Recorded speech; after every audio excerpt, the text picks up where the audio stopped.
আরে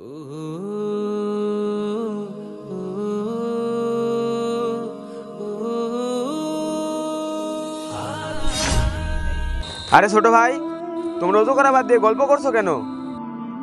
আরে হুজুর, আমরা একটা গুরুত্বপূর্ণ কথা বলছি। শোনো ভাই, ওযু করার সময় কথা না বলাই উত্তম।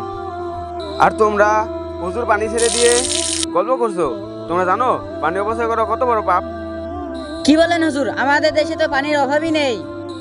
তাহলে পানি অপচয় করলে কিসের পাপ? আচ্ছা ভাই, তোমাদের কথা আমি বুঝলাম। আমিও একসময় ওযু করতে গিয়ে অনেক পানি অপচয় করতাম।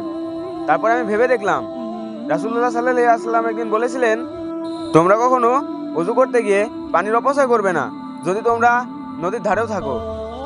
হুজুর, আমরা তো এভাবে কখনো ভেবে দেখি নাই। আমরা আর কখনো ওযুর পানি নষ্ট করব না। ছোট ভাই, শুধু ওযুর পানি না, তোমরা কখনোই পানি নষ্ট করবা না, কারণ পানির অপর নাম জীবন।